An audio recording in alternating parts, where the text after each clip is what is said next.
up? I come to you from the land of Lincoln, Illinois. Last night at a party, this girl came up to me and said her friend thought I was cute. Let's go. So she pulled me over and introduced me. She was a year older. I'm a freshman in college. And after taking older woman, nice. After taking a short while, it felt like the spark just died off. My question is, how can I create a more exciting and interesting conversation to make girls more excited about me? Maybe the vibes just weren't there last night for her, but I feel like the scenario has happened before when a girl shows interest and then just shuts it off. Love you guys, Cody. Yeah, bro. That's everybody, dude. I've had 9 million conversations just peter out. And then you're like, what did I do wrong? What did I do wrong? Everything and nothing, dude. Yeah. You got to be like a DB, defensive back in football. Quick memory. Sort of like a pinball in a pinball machine. You just, bounce from conversation to conversation. Pew, pew. Dude, yeah. Trust me, I'm the king of that. I'll talk to someone for like a minute and then I'll just... I'd be like, especially when I was young, forget it. I'm not holding up a conversation. I didn't even know what the word banter meant until I was 25. If someone says they love banter, red flag. That conversation's going nowhere. Yeah. Oh, you wear sunglasses? Maybe I do. Oh, you drink Celsius? Yeah. You ever heard of Miami? Look at this banter. We should fuck. That was pretty good. You like that? Yeah, I'm turned on. Yeah, I've got some wisdom on me. Dude, even I'll have conversations peter out when I come in with a leg up where a girl will be like, oh my God, I like your stuff a lot. You guys are hilarious. Yeah. And then 2 minutes later, conversation's dead. I'm like, how did I blow this? Oh, dude, that's brutal. Yeah. I've had that a lot. Like she came in thinking I was cool. Yeah. Yeah. It's funny. You you get an entertainment. You're like, man, if I just get some notoriety, it's smooth sailing. It'll be easy peasy. Nah, play. No, dude. Nah, play. Struggle city, bro.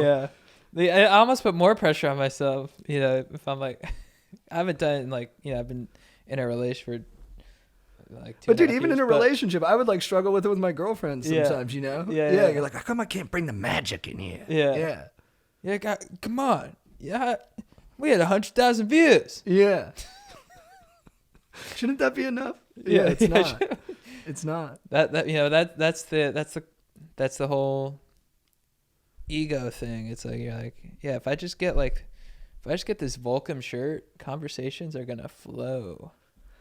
And it just takes practice, and also it just takes this attitude, I think, of just being stoked on life and just the experiences you have and the people you meet. I think just having this thing of I got to meet all these great people, and when you get into a conversation with a lady where you think that hopefully your genitals will meet, don't put pressure on yourself. Just have fun, and if it doesn't work out, that's fine.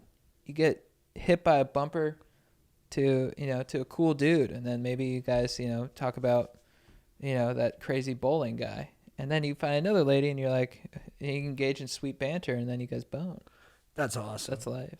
Dude, I also think don't think about what you're going to say something, and saying something dumb is better than overthinking what you're going to say. Because here's the thing, if you say something dumb, you can recover with the next thing you say. Yeah. You actually put yourself in a position to actually seem cool. If you say something really dumb and then all you have to do is go, oh, that was kind of dumb what I said. Yeah. And if you call it out, they're like, oh, this guy's cool. He is aware. He's aware. Yeah. So I would just say first thing that comes to your head. She's like, how's your night going? You're like, it was good. I almost tripped when I walked into the party, which would have been really embarrassing. Cause what if you take a tumble in front of the whole party? Yeah. And you're like, well, maybe taking a tumble would have been cool. I would have been memorable. And then all of a sudden you just said something. Yeah. It doesn't have to be perfect. And then dude, just do a lot of cool shit. Yeah. Go mountain climbing. Just do cool shit every day. So when someone asks you what you did that day, you have cool shit to say. Totally. And also don't listen to these YouTubers and TikTokers who are you got to be alpha. I hate that stuff. You got to dominate the room. It gets so into my head, bro. And I start being like, do I need to do that? And it just makes me hate myself. Yeah. And then you actually look who's telling you to do this shit. And you're like, this guy's a fucking goon. Totally. Well, I'd rather read the Steve Jobs book and just see how how it worked with him and his relationships rather than have someone who specializes in telling you what to do in those situations. Yeah. And because at least with Steve Jobs, it's I know all these tactics are battle proven through his actual life and accomplishments. Yeah. Whereas with these other people, they're giving you advice, and I'm like, but why are you giving advice? Right. I'd rather just know about your life and hear about it through different I don't know, interaction dynamic. Yeah. Yeah, listen to like Bob Iger's book. Yeah. You know, where he's like, it took 5 months of trial and error to get to the CEO position. I knew I had a lot of pressure on me, and I wake up every morning and I do, I'm like, and that's sort of like, that's who you want to, strive to be like, not Derek Hardcock. Totally. With his alpha mentality. It's weird. I just feel like with every one of those guys, I'm like, man, some girl really broke your heart. Every time I see one of those guys talking to the camera, he's like, in my past, I allowed other people to take advantage of me and put me in a subordinate position that wasn't healthy for me or the other person. But now through these 9 steps, I've learned how to take the high terrain and put another person in a position to impress me, which has helped my life a lot. And I'm like, I call it the penis tip method. Yeah, I'm like, I call it the Tiffany method. It's like, that's who fucked him up. I'm like, dude, some girl did a number on you, bro. And he's just like beyond jacked with like the shave sides, high and tight haircut, and just like a perfectly groomed scruff. He's like, here's what you got to do. You got to dominate them and make them feel like shit. You're like, what? And if you're ever nice to your girlfriend, you fucked up. I'm like, oh, fuck, dude. Yeah.